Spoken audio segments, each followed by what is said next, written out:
So hey guys, my name is Sarthak and welcome to Benzon. और अब करते हैं हैलोजेंस। और हाँ, मैं उसी दिन शूट कर रहा हूँ, कई दिन सेम कपड़ों में नहीं निकाले मैंने। तो हैलोजन देखते हैं जब, तो हैलोजन थोड़े डिफरेंट आ जाते हैं। ये हैलोजन में क्या होता है, ये सारे डायटोमिक होते हैं। पहली बात तो मतलब कैसे एग्जिस्ट करेंगे, जैसे एक्स से डिनोट करते हैं हम हैलोजन को, तो ये X2 फॉर्म में एग्जिस्ट करते हैं। तो ये F2 Cl2 Br2 I2, इसको भूल जाओ, रेडियो एक्टिव है ये ज़्यादा। तो स्टडी करते हैं हम यहाँ तक, ये बस आता है इस ग्रुप में तो इसको रख लिया ऐसे ही बस। तो होता क्या है, अब फ्लोरीन है जो, इनका थोड़ा कलर याद रखना, कलर इनका थोड़ा इंपॉर्टेंट हो जाता है। ये होता है येलो कलर का, और ये गैस येलो गैस होता है ये। अब Cl2 होता है, ये भी येलो है, लेकिन ये थोड़ा ग्रीनिश येलो होता है। ये ग्रीनिश येलो, ये भी गैस। लेकिन ब्रोमीन है, ब्रोमीन का तो याद भी होगा, थोड़ा स्ट्राइक करेगा दिमाग में। जब ऑर्गेनिक याद करोगे ना, तो उसमें क्या होता है, ब्रोमीन वाटर टेस्ट करा था हमने। अब ब्रोमीन वाटर टेस्ट करा था, तो वाटर है मतलब लिक्विड है, और उसमें हमने कलर देखा था। कलर क्या आ रहा था इसका, रेडिश ब्राउन। तो रेडिश ब्राउन कलर का होता है ब्रोमीन, और ये होता है लिक्विड, ठीक है। और एंड में I2 होता है हमारा सॉलिड, और इसका कलर होता है पर्पल। थोड़ा डिफरेंट लिख दिया है शायद कलर बाहर आना था, ये अंदर आना था, लेकिन समझ गए ना। तो ये सॉलिड होता है और ये पर्पल कलर का होता है। अब दूसरा इनकी वही चीज़ें देख लेते हैं। पहले तो atomic radii, down the group जाओगे इंक्रीज करेगा, ठीक है। फिर आयोनाइजेशन एंथैल्पी,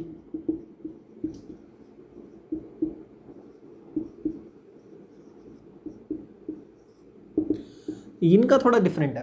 आयोनाइजेशन एंथैल्पी इनकी बहुत हाई है, बहुत हाई। कितनी, मतलब ये लगा लो कि 1600 के उसमें जा रही है मेजर में। यहाँ से देखें अगर, यहाँ भी काफ़ी 1000 के ऊपर ही है, यहाँ भी देखें अगर आई के आसपास। तो आयोनाइजेशन एंथैल्पी इनकी बहुत ज़्यादा है। इतनी, एक तरह से लगा लो गार्ड्स बिठा रखे हैं उन्होंने, लेके दिखाओ इलेक्ट्रॉन। तो बहुत टफ है इनमें से इलेक्ट्रॉन निकालना। तो आयोनाइजेशन एंथैल्पी नीचे जाओगे ऑफ कोर्स डिक्रीज करेगी वैसे, बट वेरी हाई, बहुत हाई होती है आयोनाइजेशन एंथैल्पी। अब इलेक्ट्रोनेगेटिविटी और इलेक्ट्रॉन गेन एंथैल्पी, ये थोड़ा डिटेल में बतानी थी मुझे। तो पहले आ जाती है इलेक्ट्रोनेगेटिविटी।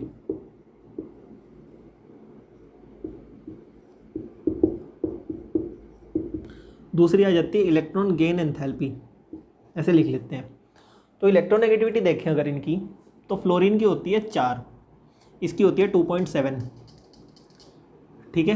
वैल्यू याद नहीं रखनी, बस एक रेफरेंस के लिए बता दिया मैंने कि डिफरेंस कितना होता है इनमें इलेक्ट्रोनेगेटिविटी में, ठीक है।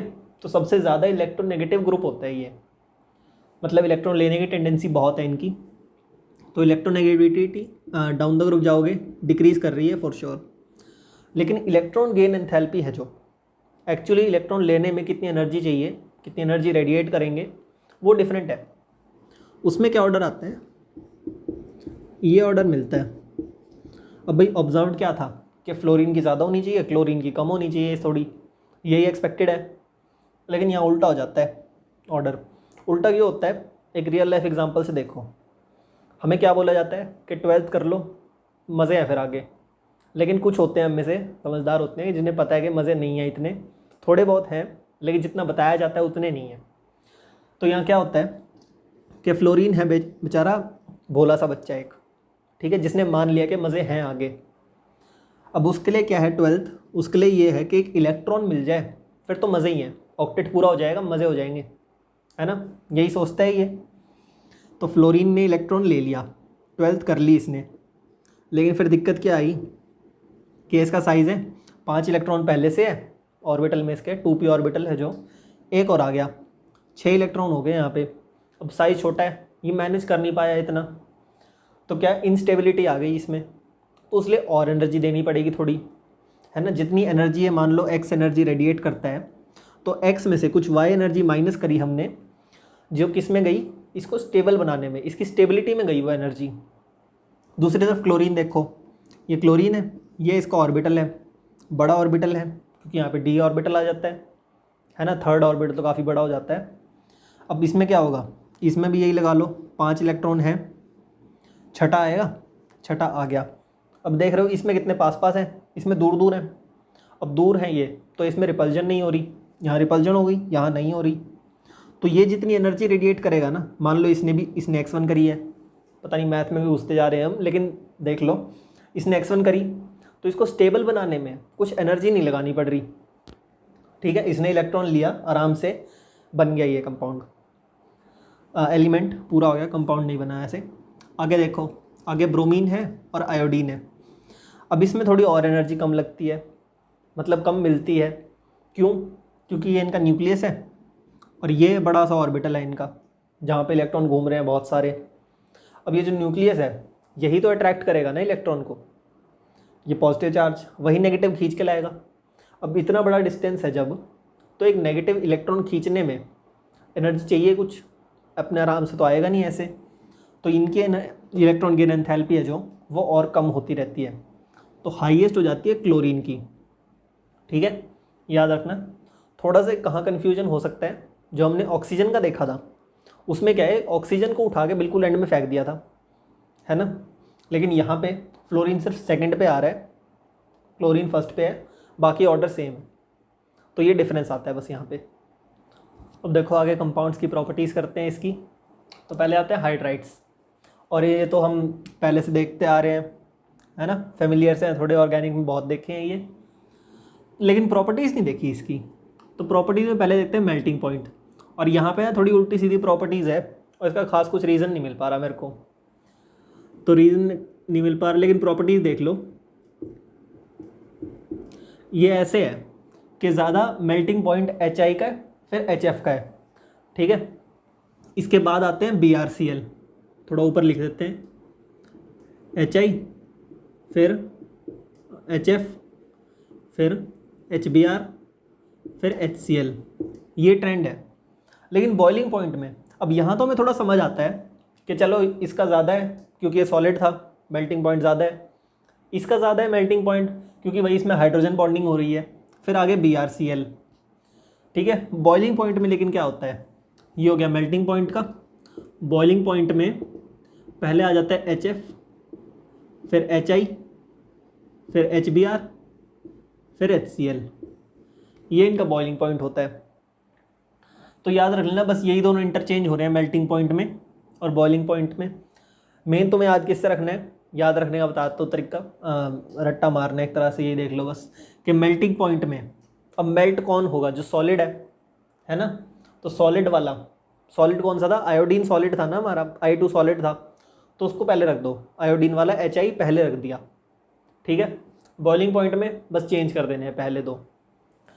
एसिडिटी या रिड्यूसिंग प्रॉपर्टी, रिड्यूस कितना करते हैं वो तो सिंपल है, हम पहले ऑर्गेनिक में भी देख चुके हैं कि HI, इनकी बॉन्ड लेंथ बहुत बड़ी है ना, ये H है, ये I लगा है यहाँ पे, तो लंबी बॉन्ड लेंथ है, ईजिली टूटेगी, तो ये बहुत अच्छा रिड्यूसिंग एजेंट है। तो जैसे जैसे नीचे जाएंगे रिड्यूसिंग प्रॉपर्टी इनकी इंक्रीज होएगी। ठीक है, वहाँ पे भी SN1 SN2 रिएक्शन कराते हैं ना जब, तो ये देखते थे कौन सा अच्छा है रिड्यूसिंग, तो I रिड्यूसिंग होता था, मतलब लीविंग ग्रुप होता था, बहुत अच्छा निकल जाता था, यहाँ से भी आराम से निकल जाएगा।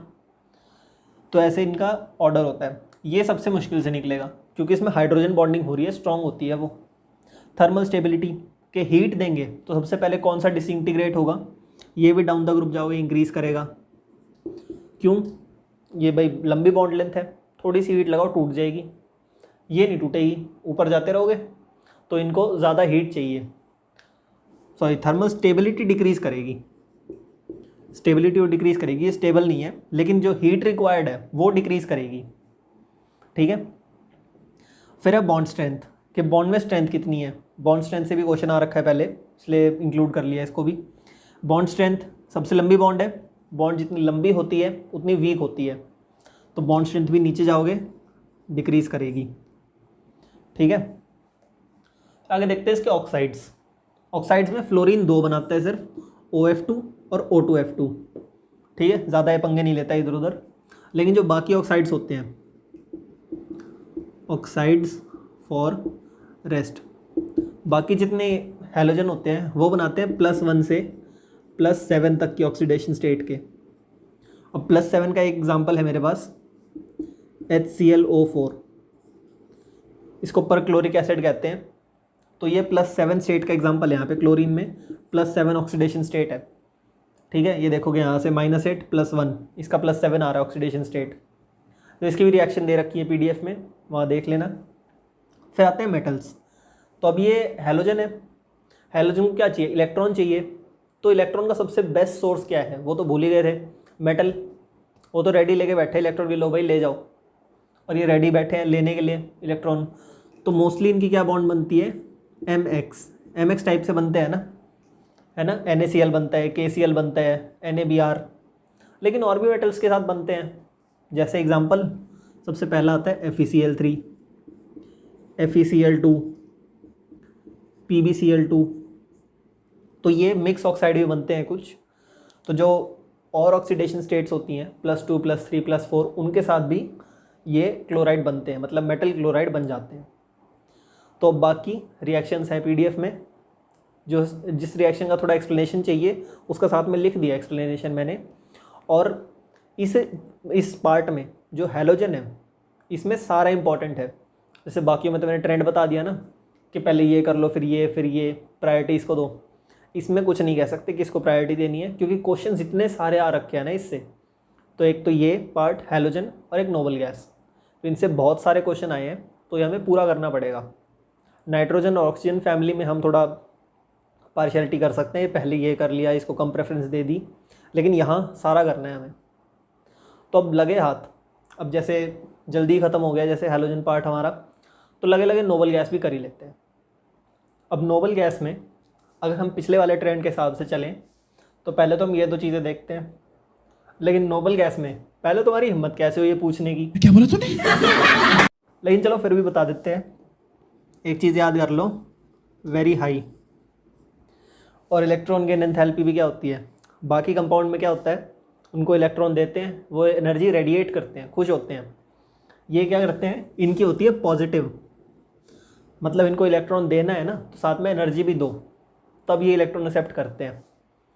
ठीक है, अब इनका ट्रेंड देखते हैं थोड़ा। भाई ये कोई कंपाउंड नहीं बनाता, ये नहीं बनाता, ये नहीं बनाता, ये भी एक अभी के लिए मान लेते हैं नहीं बनाता, ये निकला अलग देशद्रोही। अब ये कैसे निकला कि एक साइंटिस्ट है जिनका नाम है नील बार्टलेट, उन्होंने एक कंपाउंड बनाया। वो कंपाउंड क्या था, O2 पॉजिटिव चार्ज है और PtF6 प्लेटिनम F6 इस पर नेगेटिव चार्ज है। तो ये कंपाउंड बनाया उन्होंने, और इसमें क्या रियलाइज़ करा कि ऑक्सीजन की जो मॉलिक्यूलर ऑक्सीजन है, मतलब O2 की, अगर O2 में से हमें एक इलेक्ट्रॉन निकालना है तो उसकी आयनाइजेशन एंथैल्पी है 1175। ठीक है, और दूसरी तरफ उनने ये नोटिस करा कि जो जेनॉन की है आयनाइजेशन एंथैल्पी वो है 1170। तो भाई अगर ये कंपाउंड बना रहा है, अगर डाई ऑक्सीजन है, जो मॉलिक्यूलर ऑक्सीजन है, जो स्टेबल होता है एक फॉर्म, वो अगर कंपाउंड बना रहा है, तो जेनॉन की तो आयनाइजेशन एंथैल्पी और कम है, इसे भी बनाना चाहिए। तो बहुत कोशिशें करी, काफ़ी चीज़ें ट्राई करी, फिर हमें कंपाउंड मिले जेनॉन के फ्लोरीन के साथ। ठीक है, जो मोस्ट इलेक्ट्रोनेगेटिव एलिमेंट है फ्लोरीन, उसके साथ जेनॉन ने कंपाउंड्स बनाए। बाद में आगे जाके क्रिप्टॉन के साथ भी ट्राई करा।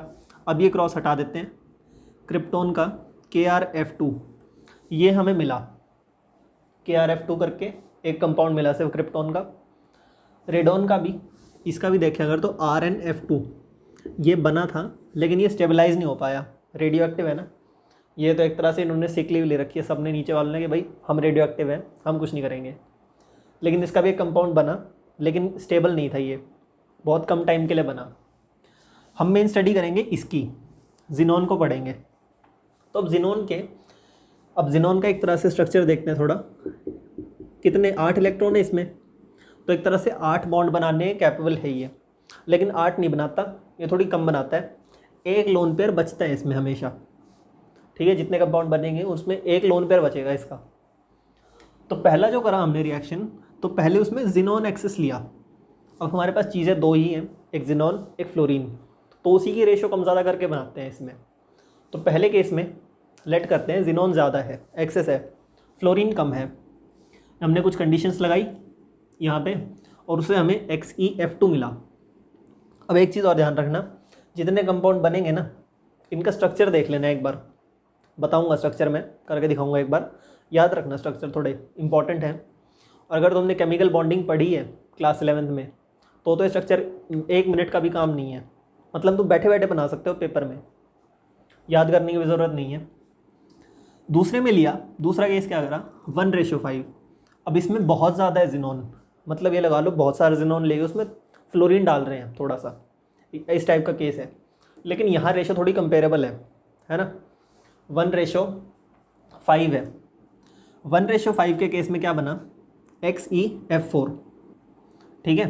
फिर आती है 1:20। 1:20 में क्या बना Xe और फ्लोरीन है, ये बना XeF6। यहाँ पे क्या है कि जिनोन के कंपैरेटिवली फ्लोरीन और ज़्यादा हो गया, यहाँ पे 1 पार्ट जिनोन का है 5 फ्लोरीन के हैं, तब ये XeF4 बन रहा है।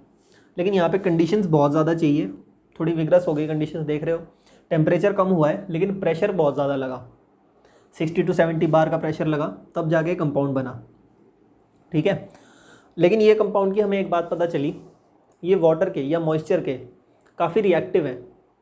जैसे ही मॉइस्चर मिलता है इसे XeF2 को, यहाँ पे हमने मॉइस्चर कंसिडर करा है कि मॉइस्चर मिला है इसे, तो ये Xe बन गया, HF और O2, ये 3 गैसेस में कन्वर्ट हो गया, ठीक है। यहाँ पे भी एक चीज़ याद रखना है, सारे रिएक्टेंट्स हैं जो गैस हैं सारे, और ये सॉलिड बन जाता है, यहाँ पे सॉलिड फॉर्म में मिलता है हमें, लेकिन इसका सब्लिमेशन पॉइंट बहुत कम होता है, ये रेडली गैस बन जाता है फिर से, जैसे कि आप देख रहे हैं हम इन कंपाउंड्स में। लेकिन अगर XeF4 में देखें, यहाँ पे वैसे इसके नंबर्स कुछ थे, यहाँ पे 12H2O है जैसे, तो वो तुम देख लेना, मेन चीज़ काम है रिएक्शन समझना एक बार। अगर XeF4 है, फ्लोरीन ज़्यादा है, तो उसमें क्या होगा, ज़्यादा कंपाउंड बनेंगे, Xe बना, XeO3 बना, HF और O2। अब ये इवेपोरेट नहीं हो रहा है, ये एरो बस अपने लिए लगाया मैंने, मेरे को याद रह जाए बताना। ये है जो ये एक्सप्लोसिव होता है कंपाउंड, एक्सप्लोसिव और कलरलेस, ठीक है। तो काफ़ी स्पॉन्टेनियस रिएक्शन हो जाती है ये। आगे देखो XeF6, अब XeF6 जो यहाँ बना था उसकी रिएक्शन, अब इन तीनों की करिए हाइड्रोलिसिस। और अगर सैम्पल पेपर उठा के देखोगे इस साल का, तो सैम्पल पेपर में इससे रिगार्डिंग एक क्वेश्चन है। अगर बार ये रिएक्शन सामने रख के क्वेश्चन देखो ना, या फिर रिएक्शन पढ़ के क्वेश्चन देखो, तो भी सेम ही बात है, बिल्कुल लल्लू सा क्वेश्चन है, सेंस नहीं बन रही उसकी ज़्यादा, एक सही आंसर दिखेगा, बस टिक्का मार देना। अब यहाँ पे होता क्या है, XeF6 है, इसमें अगर H2O डाला, ये हो रही है इसकी पार्शियल हाइड्रोलिसिस, ठीक है। लिमिटेड वो है इसमें, वाटर है, उसमें रिएक्शन कराई, फिर बनता है XeOF4 और साथ में HF गैस निकलती है। अब XeOF4 इसका स्ट्रक्चर देखते हैं कैसा बनेगा। सबके स्ट्रक्चर इस टाइप से बना सकते हो तुम, इनके वो सिंपल है ना, ये 8 इलेक्ट्रॉन है, 2 F पे लगाने लगा दिए भाई, 4 वाला बनाना है 2 और लगा दो, F6 बनाना है 2 और लगा दो, बन गए। यहाँ देखो XeO3, ये भी सिंपल है, यहाँ डबल बॉन्ड O, यहाँ पे बन गया। इसका देखो XeOF4 का डबल बॉन्ड O लगा दिया, 4 F लगा दो, एक लोन पेयर है, बन गया कंपाउंड। अब इसको अगर बॉन्ड लाइन फार्मूला दिखाना है तो कितना बनेगा, 1 2 3 4 5 6 बन रहा है। हाइब्रिडाइजेशन कौन सी बनी इसकी, sp3d2 बनी ना। ऑक्टाहेड्रल शेप बनेगी इसकी, लेकिन ऑक्टाहेड्रल शेप इसकी थोड़ी डिस्टॉर्टेड सी बनती है। डिस्टॉर्टेड क्यों, क्योंकि एक तो F लगे हुए हैं इतने सारे और साथ में O भी है, तो इनकी शेप थोड़ी डिस्टॉर्टेड बनती है, लेकिन ऑक्टाहेड्रल शेप होती है। इसकी टेट्राहेड्रल होगी, क्योंकि देखो Xe 2 फ्लोरीन है, एक लोन पेयर, दूसरा तीसरा, तो 1 2 3 4 5, ठीक है। टेट्राहेड्रल नहीं बनेगी, वैसे शेप तो लीनियर बनेगी, लीनियर शेप बनेगी यहाँ पे, लेकिन एक तरह से ट्रायंगुलर बाइपिरामिडल जो शेप होती है, ट्रायंगुलर बाइपिरामिडल के हिसाब से देखो कि एक ट्रायंगल है, एक ट्रायंगल की फॉर्म में लिया हमने, मतलब बीच में एक जिनोन है, इधर एक बॉन्ड लगी है, इधर एक लगी है, इधर एक लगी है। अब इसमें पिरामिड बनाना है, पिरामिड बनाने के लिए क्या करेंगे, एक ऊपर लगा देंगे ऐसे, तो ये एक पिरामिड की फॉर्म बन गई ना, बन गई। अब बाई पिरामिडल बनाना है तो एक नीचे भी पिरामिड बना दो ऐसे ही, बाई पिरामिडल बन गया। अब यहाँ पे देखो, हमें 3 लोन पेयर निकालने हैं, 2 बॉन्ड पेयर निकालने हैं। तो 3 लोन पेयर ये बेटर निकलेंगे, है ना, एंगल ज़्यादा होगा इनमें। और ऊपर और नीचे यहाँ पे हमारे बॉन्ड पेयर निकल जाएंगे 2 XeF2 वाले, ठीक है। अब आगे देखो, 3 स्टेप में इसकी हाइड्रोलिसिस करते हैं। पहले में H2O, दूसरे में 2H2O, तीसरे में 3H2O, मतलब H2O बढ़ाते जा रहे हैं हम। 2H2O डालेंगे तो यहाँ बनेगा XeO2F2, ठीक है। अगर 3 H2O डाल देंगे तो XeO3 बन जाएगा। मतलब जितना हम वाटर बढ़ाते रहेंगे ना, उतने हाइड्रोजन फ्लोरीन लेके जाते रहेंगे, समझ रहे हो। यहाँ पे हो क्या रहा है, इनके वो देखो एक बार इलेक्ट्रोनेगेटिविटी देखो, फ्लोरीन की ज़्यादा है, ऑक्सीजन की थोड़ी कम है। इनको कंपेयर करें अगर ऑक्सीजन और फ्लोरीन को, सिर्फ हाइड्रोजन है जो किसे चाहेगा ज़्यादा, कि ज़्यादा इलेक्ट्रोनेगेटिव कंपाउंड हो। या दूसरे तरीके देखते हैं, कौन है जो इनमें से जो हाइड्रोजन खींचने की कैपेबिलिटी रखता है, ज़्यादा इलेक्ट्रोनेगेटिव, फ्लोरीन ज़्यादा इलेक्ट्रोनेगेटिव है, ये हाइड्रोजन खींच लेगा। तो जितने हाइड्रोजन होंगे उतने फ्लोरीन लेके जाता रहेगा, ठीक है। यहाँ पे जैसे 2 हाइड्रोजन है तो 2 फ्लोरीन लेके बाहर हो जाएगा, हाइड्रोजन O इधर लग जाएगा। यहाँ पे कितने, 4 हाइड्रोजन है, 4 लेके बाहर हो गया, 2 इधर रह गए। 3 हाइड्रोजन है, सॉरी 6 हाइड्रोजन है, 3 वाटर मॉलिक्यूल है ना, तो 6 के 6 ले सकता है। 6 के 6 हाइड्रोजन फ्लोरीन लेके बाहर हो गया और XeO3 बन गया, फिर से वही एक्सप्लोसिव कंपाउंड। अब एक रिएक्शन और होती है इसकी, जगह से तो नहीं है वैसे, यहाँ लिख लेते हैं चलो, इतने एरिया में। वो रिएक्शन कैसे होती है कि एक होता है XeF2, ठीक है, ये वाला कंपाउंड लिया है हमने XeF2, साथ में उसको रिएक्ट कराया है PF5 से। PF5 पता है ना, नाइट्रोजन फैमिली का है, +5 ऑक्सीडेशन स्टेट, PF5 बना दिया। इनको अगर मिलाते हैं तो क्या होता है, चार्ज डिस्ट्रीब्यूट हो जाते हैं, रीडिस्ट्रीब्यूट होते हैं चार्ज। तो क्या होता है, XeF बनता है। अब इसमें से एक नेगेटिव चार्ज निकला है ना, फ्लोरीन क्या है, नेगेटिव आयन है, नेगेटिव चार्ज निकला है तो क्या हो जाएगा, इस पर पॉजिटिव आ जाएगा। फिर आता है PF6, जो फ्लोरीन यहाँ से निकला था वो इधर लग जाता है, तो यहाँ पे नेगेटिव चार्ज आ जाता है। तो इस टाइप के भी कंपाउंड बनाता है कुछ। बुक में एक और है, जिस पेज पे वो सारी रिएक्शंस दे रखी हैं, मतलब ये तीनों रिएक्शन हैं उसी पेज के एंड पे है बिल्कुल रिएक्शन, ये दोनों। एक तो ये वाली, एक और है, देख लेना, तुम्हारी बुक में हो सकता है थोड़ा इधर उधर हो, लेकिन मेरे पास जो बुक है इन रिएक्शन के साथ ही है।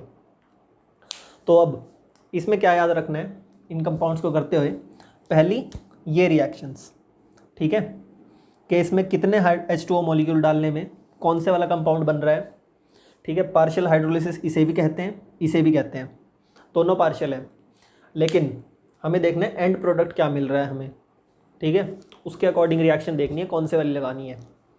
बाकी कंडीशन इतनी याद रखने की ज़रूरत नहीं है, थोड़ा सा आइडिया रख लेना बस कि हाई टेम्परेचर है, पहले लो प्रेशर है, फिर प्रेशर बढ़ता रहता है, टेम्परेचर कम होता रहता है, ऐसे देख लेना बस, ठीक है। रेशो भी कोई बड़ी चीज़ नहीं है, 1:5 1:20 है बस। कंपाउंड बन रहे हैं, सिंपल है, F2 F4 F6, एक लोन पेयर हमेशा बचेगा, ये याद रखना। और इसी के साथ चैप्टर ख़त्म करते हैं। बस यही रिएक्शन थी, इसका कोई PDF नहीं है क्योंकि रिएक्शन बताई दी सारी। दिस इज सार्थक साइनिंग ऑफ। उत्सव की तैयारी करो।